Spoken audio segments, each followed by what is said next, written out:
This week's DRM Not Included on F5 Live Refreshing Technology is proudly powered by Amazon Prime. We all know that you get free shipping on millions of products with Amazon Prime, but you get a whole lot more. Like free music with Amazon Prime Music, free TV, movies, and documentaries with Amazon Prime Video, free games, and a free Twitch subscription to support the content creator of your choice with Amazon Prime Gaming, plus a whole lot more. We've got links to all of these features and some of our favorites, plus a 30-day free trial, all by going to f5live.tv/prime.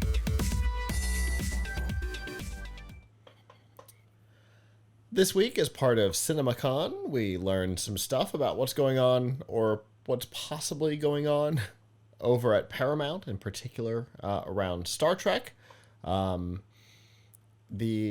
series that I love, and I know is controversial, or at least was controversial earlier on. Star Trek Lower Decks. This 5th season will be its last, and with that, I think we will be down to the weird muck that is Prodigy, and whether or not it actually does exist, and whether or not Paramount is still supporting it outside of, I think, the UK or something. And Strange New Worlds, because Picard's gone, Discovery, Lower Decks, kind of Prodigy,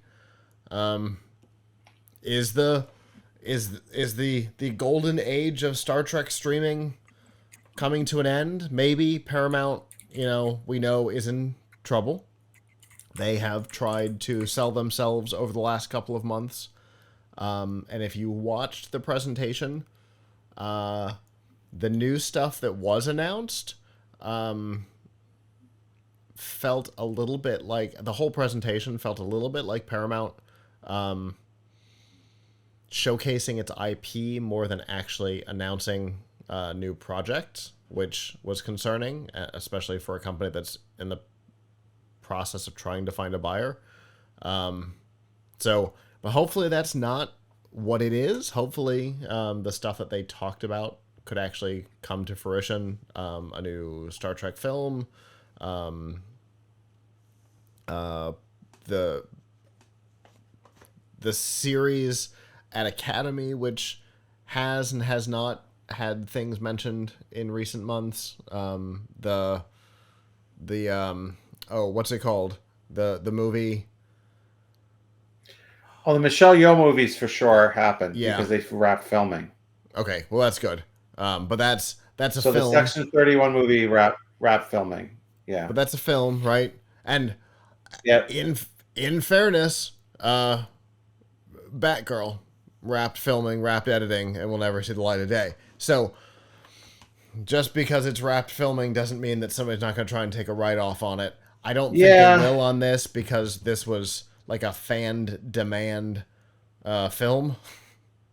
I think they would lose any goodwill they have left with fans if they pulled that kind of thing here. But especially does again, Paramount do that?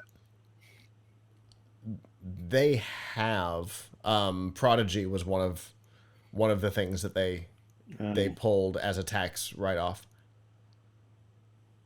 even though season 2 had at least partially been actually in principal animation when it was announced that it wasn't coming back, and then it was, but not here. That whole thing is weird. I haven't quite figured out what's happening with Prodigy. But yeah, and if you're trying to sell yourself and you're trying to make a good financial impression, I mean, now would be the time to pull something like that, right? To produce a little bit of cash on hand with a tax write-off. Anything's possible, I guess, is my point there. We can't say for sure, but the presentation felt like an IP sales presentation, not so much a fan service. Look at what we're working on. That was my impression. I've seen other people say things like it. So hopefully that's not what it is. Hopefully that there's some cool, interesting stuff in the works. But I don't know. It's definitely a different era, right? Is the Disney style, the MCU style golden streaming age for Star Trek coming to an end? What do you think? It could be. So right now, Paramount is negotiating with Skydance on selling themselves. Hmm. Skydance is an independent studio that apparently helped make Top Gun Maverick. Okay. And private equity group Global Management wanted to pay $26 billion for it. There was anytime these things. There was discussions a couple of months ago. They met with Warner Discovery. Yeah, that's not good. You don't. I don't know. I don't know who a good corporate parent for them would be, but I don't think it's Disney, and I don't think it's Warner Brothers. Because Disney is already. First of all, I don't think you want to Disneyfy Star Trek, right? No.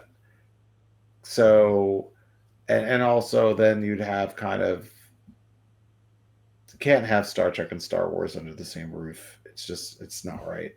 Yeah. And then Warner Brothers. Then Warner Brothers is just having a great time canceling things.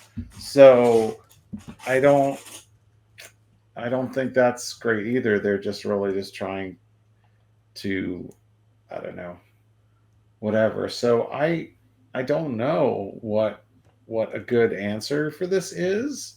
Who's, it's a shame that it's not making more money. Is the reason that it's Paramount Plus not making money because of Star Trek? Or is it because Star Trek wasn't enough by itself and the other stuff they have isn't compelling enough? I don't know. Star Trek and Survivor weren't enough to keep CBS and Paramount afloat. Right. I mean, I don't know. Is the problem that you need more of a niche audience? Should they just be the Star Trek channel? Right. I guess you can't really survive. It's just the Star Trek channel. But I mean, maybe. I mean, this makes me very sad because I feel like this has actually been like a fantastic era for Star Trek. Yeah. In my view, like the best era of Star Trek. I know a lot of people would say that was, the 90s when you had Next Gen and Deep Space Nine and Voyager, all kind of overlapping with each other at different points. And then Enterprise came on and kind of people got sick of that. But I feel like, in fairness, it's been a long road. Getting from yes, there to here. But I feel like what they've done with these shows is so much like the quality of the storytelling, the quality of the acting, the quality of the special effects, is really top notch, so much better than any of those 90s shows that, I know there's a lot of people who don't like Discovery. I love Discovery. I absolutely love Discovery. It's back on the next few weeks for the final season. I am watching every episode the day that it's available, with great sadness that it's not going to go beyond the season. So and Strange New Worlds is also a really good show. But Mm-hmm. Lower Decks, I love Lower Decks. Me too. Is Lower Decks is so fantastic of a show. Yes, it is a show that appeals to people who know Star Trek because you have all these like callbacks and making fun of Star Trek. Um, but it is a hilarious show. I was very, very sad to see that they canceled it. Now, Discovery canceled after 5. This show canceled after 5 seasons. Is 5 seasons the new kind of cutoff point for streaming?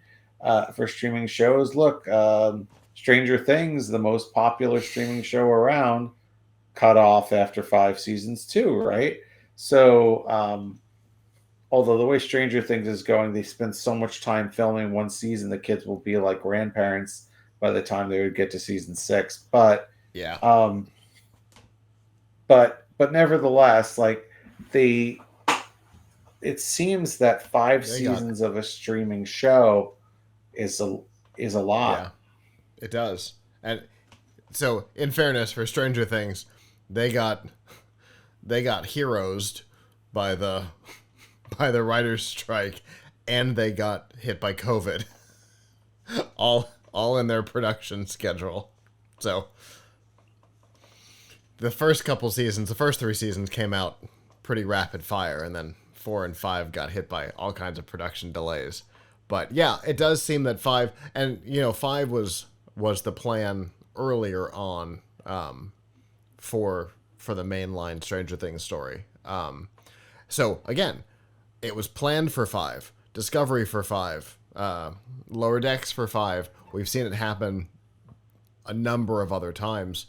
4 or 5 does seem to be the magic number for seasons for streaming before people start to fade away.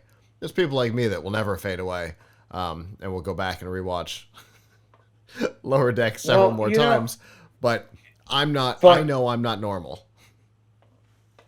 So I just remember in the 90s reading stories about how the way that it worked, the Star Trek shows had to end after 7 seasons because there was some expense that became incredibly more expensive after the 7th season.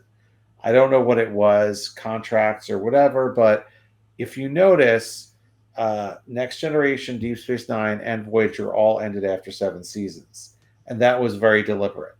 It wasn't that they were losing ratings or something and they just decided it was a coincidence. Like they always said, we got to cut these off after 7 seasons because they become too expensive for some reason. Now, so that was the standard, right? 7 seasons. With streaming now, it seems like 5. But then let's turn this model on its head a little bit while we're talking. What about all these shows that never end, that go on for eternity, that are on network television? What is the economics there? Like Law and Order SVU, 25 years. Grey's Anatomy on for like 20 years. They don't even have the gray person anymore, but they still have the show. Like the was it NCI? Did NCIS ever end, or is it still going on? They had all the NCIS shows and the CSI shows and all those shows going on around 20 years or more.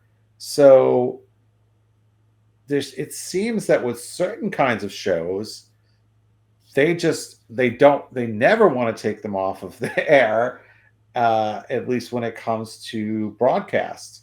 Or like The Simpsons, holy cow, they're still going, right? Yep.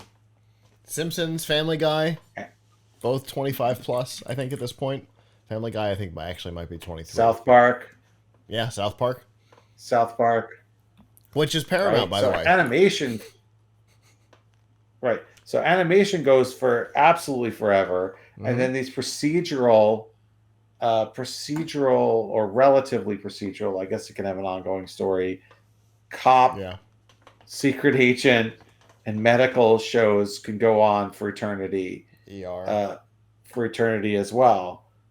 And they make, 20-something episodes a season. It's not like, Lower Decks that makes 10 episodes a season or something. Yeah. So So with those, So I it's wonder why all that about. is. So with those, it's all about once you hit 100 episodes, the production cost goes down because now you can start syndicating. 100 episodes for broadcast television is a magic number because at 100 episodes you can start charging for syndication, so that TNT or TBS or whatever, these networks that do a lot of syndicated content can start airing them, and they pay to license it. So production actually goes down after 100 episodes. But isn't that an incentive to just stop because they've made enough to fulfill the syndication? The licensing fee goes up the more episodes there are, because you're licensing a larger back catalog. So your actual production cost actually goes down because for every episode you make, the licensing for TBS and TNT and CW and whoever else is syndicating, say, ER, right, is lower because somebody else is paying at least part of the cost in perpetuity, because 200 million seasons of ER, and NBC is still getting paid that licensing fee by all the networks that syndicate it, because I think there's 3 right now. And Family Guy is another great example. That's syndicated everywhere. Paramount has it. Turner has it. Turner and Paramount might be the same company, I think. No, that's Warner. Turner is Warner. So both Warner and Paramount seem to be licensing Family Guy. So, there's a lot of interesting with broadcast, but it doesn't work the same way with streaming because there's nobody. The business model isn't set. Nobody is waiting, champing at the bit for that 100 episodes so that they can start paying you so that they can run it too. That's an oddity of appointment television. Right. I just wonder, wouldn't that suggest that they should try to get more episodes or more seasons so they could syndicate? With streaming, I bet you could syndicate at any point. I bet all the well, maybe not, because there's still union rules. So I don't know. Yeah, you would think, but it seems that the idea of syndication from streaming to elsewhere just does not seem to exist, even though there's potential for it. You could do it. Right. Because I can go watch every episode of Family Guy right now on demand on Hulu with my account with no commercials. And yet, Cartoon Network, some other Turner stations, they air them every day on appointment television. They pay that licensing fee and they air them every day. So obviously, it's not a direct competition with streaming, or Turner wouldn't be doing it. Yep. So I don't know. Seems like there's potential there that's just totally being ignored. But and Paramount could put Star Trek back on television. Just saying. They own CBS. They could literally put it back on television as appointment TV if they wanted to. They could license it to themselves. I don't know. It's an industry. I think the streaming world is trying to be different, even though it's all owned by the same people. I think they're trying to do something different, even though the doing something different is clearly not working. It is for Netflix, right? Because Netflix isn't owned by one of the legacy media.